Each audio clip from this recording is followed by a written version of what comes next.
सास बनने की ट्रेनिंग। सुधा के बेटे की शादी होने वाली थी और वो इतनी एक्साइटेड थी कि आज मैं ऊपर आसमान नीचे, आज मैं आगे जमाना है पीछे। अरे हाँ भाग्यवान, तू सबसे आगे ही है। लेकिन हुआ क्या है? सास बनने वाली हूँ मैं। अरे घर में एक नया सदस्य आ जाएगा, कितना अच्छा लगेगा ना। आप और राहुल तो ऑफिस चले जाते थे और मैं पागल की तरह घर में अकेली। अब तो मेरा साथ देने वाली आ रही है इस घर में। बहुत बहुत बहुत खुश हूँ मैं। ओहो ठीक है बेगम, लेकिन अपनी खुशी को लगाम लगा कर रखो। क्या पता कैसी आए, तुम्हारा साथ देने वाली आए या फिर ऐसी आ जाए जो तुम्हारी शक्ल देखना भी पसंद ना करती हो। ऐसा क्यों बोल रहे हैं जी? शुभ नहीं बोल सकते तो अशुभ तो ना बोले। अच्छा जल्दी से तैयार हो जाओ, चांदनी चौक जाना है शादी की शॉपिंग के लिए। हाँ हाँ, थोड़ी सुबह तो हो जाने दो, दुकानें बाजार खुल तो जाए। तुम सच में ना पागल हो गई हो बहू के आने की खुशी में। बेटा माँ की हरकतें देख रहा था। वो सारी बात फोन पर अपनी होने वाली बीवी राशि को बताता है। फिर पता है क्या हुआ? माँ ना सुबह 6 बजे ही पापा को चांदनी चौक जाने को कहने लगी।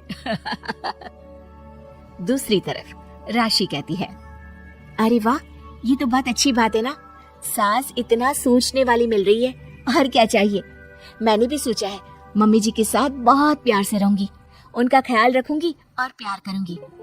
राहुल भी खुश था। लेकिन बाजार में सुधा जी और उनके पति को एक अजीब सी दुकान दिखती है जिसके बाहर लिखा होता है, हमारे यहाँ सास बनने की ट्रेनिंग दी जाती है। ये देखिए जरा, लग रहा है आजकल के लोगों को कोई काम नहीं है। अरे सास बनने की भी ट्रेनिंग होती है क्या? दुकान के सामने एक पिंजरा था, उसमें एक तोता बंद था। सुधा की बात सुनकर तोता बोल पड़ता है, अरे नादान औरत, अगर सास सही तो पूरा घर सही रहता है, परिवार बंधा रहता है और आने वाली जनरेशन संस्कारी होती है। लेकिन तू क्या समझेगी? जा जा आगे जा। ओए, तोते बड़ा बोल रहा है, क्यों आगे जाऊं?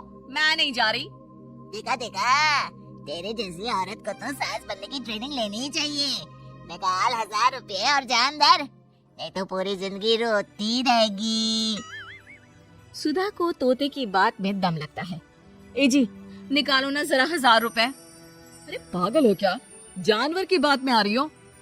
किस पागल आदमी की सुन रही हो, जिसे ये भी नहीं पता कि तोता जानवर नहीं पक्षी होता है। चलो निकालो 1000 रुपये और अंदर जाकर सास के रूप में जीवन को सफल कर लो। हाँ जी, बात तो ये सही बोल रहा है। कहाँ मैं आपकी बात में आ रही हूँ? मैं तो अंदर जा रही हूँ। 1000 रुपये दीजिए। पति क्या करता, बीवी की आज्ञा सर आंखों पर। लेकिन जैसे ही सुधा अंदर जाती है, सामने कई औरतें पहले से ही बैठी होती हैं। मेरी पहली बहू के वक्त मैंने इतना नहीं सोचा था, और आज वो मेरे सर पर चढ़कर नाचती है। गुरुजी, कोई उपाय बताए। तभी गुरु की नजर सुधा पर पड़ती है और वो आंखें बंद कर लेता है। तो पहले भी मेरी दुकान के सामने से होकर गई थी ना, तब क्यों नहीं आई? औरत जो कि गुरु के साथ मिली हुई थी।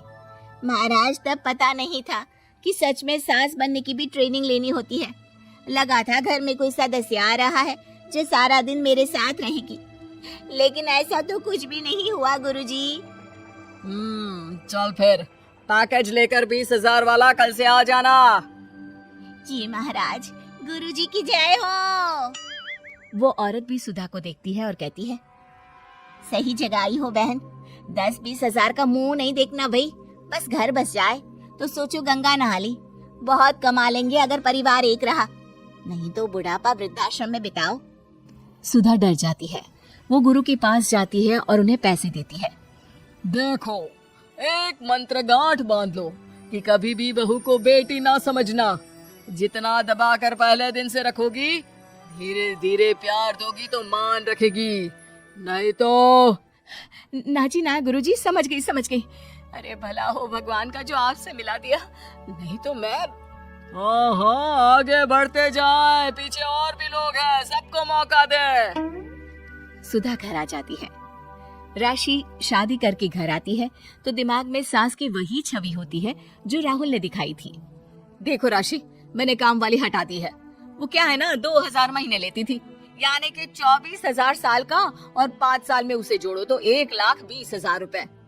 माँ जी और 10 साल जोड़े तो? तभी राहुल आ जाता है। अरे बस बस, इतना मत जोड़ो, फिलहाल भूख लगी है, कुछ खाने को दो। अरे पर बर्तन तो गंदे हैं ना, काम वाली तो आई नहीं, फिर बर्तन कौन धोएगा? अरे कौन धोएगा मतलब? तू धोएगी?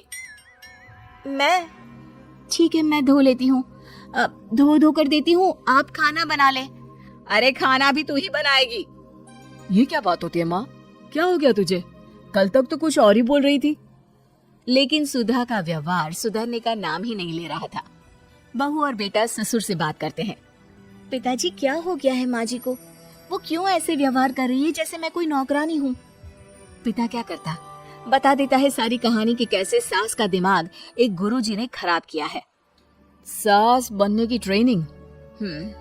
तो मामला ये है, वही मैं कहूँ, कहा तो माँ बहू का इंतजार ऐसे कर रही थी मानो साक्षात कोई देवी आने वाली है, लेकिन व्यवहार नौकरानी जैसा। देखिए माँ बुरी नहीं है, बस किसी ने उनका दिमाग खराब कर दिया है। तो ऐसे में मेरे पास एक आइडिया है। बहू फुसुर फुसुर करके पति और ससुर से बात करती है। अगले दिन बहू सास के सामने कहती है, अच्छा मैं जा रही हूँ, मेरी क्लास है। ये बोलकर बहू निकल जाती है। ये कौन सी क्लास करने जा रही है? पढ़ाई तो खत्म हो गई थी इसकी। अरे माँ, दरअसल वो ये सोचकर आई थी कि तुम माँ जैसी होगी, लेकिन यहाँ तुम तो तुर्रम खां बन गई हो। तो वो किसी बहू बनने की ट्रेनिंग वाली क्लास में गई है। ये बोलकर बेटा बाप की ओर देखता है और आंख मार देता है। हाँ हाँ, वो तो तुम्हारी माँ ने भी सास बनने की ट्रेनिंग ली है बेटा। पहले का जमाना और था भाई, कि भोले मन से रिश्ते शुरू किए जाते थे। अब तो नई लड़की घर आते ही नौकरानी हटा देते हैं। बताओ, पिछले 25 साल से वो नौकरानी काम कर रही थी, तब तो कोई हिसाब किताब नहीं हुआ। अरे पापा, आप भी माँ को बोल रहे हैं? अरे माना, वो माँ समझ कर आई, घर में खुशहाली रखने के लिए हमेशा आप लोगों के साथ उठती बैठती, माँ को कभी जवाब नहीं दिया। लेकिन माँ की क्या गलती? अरे दादी ने भी तो ऐसा ही किया होगा ना माँ के साथ, तभी तो माँ अपनी बहू के साथ ऐसा कर रही है। नहीं नहीं, वो तो बहुत अच्छी थी, मेरे आने के बाद तो उन्होंने खाना बनाने वाली भी रख ली थी। अरे तो फिर तुमने क्यों काम वाली हटा दी? किसी के कहने पर अपना घर खराब कर रही हो तुम सुधा। अब बहू भी गई है ट्रेनिंग लेने, पता नहीं क्या सीख कर आएगी। नहीं नहीं, मैं अभी जाकर उसे ले आती हूँ। तभी बहू वहाँ पर आ जाती है। नहीं माँ जी, मैं कहीं नहीं गई थी, मैं तो सिर्फ आपके लिए ये नई साड़ी लेने गई थी। अब तो सब ठीक है ना?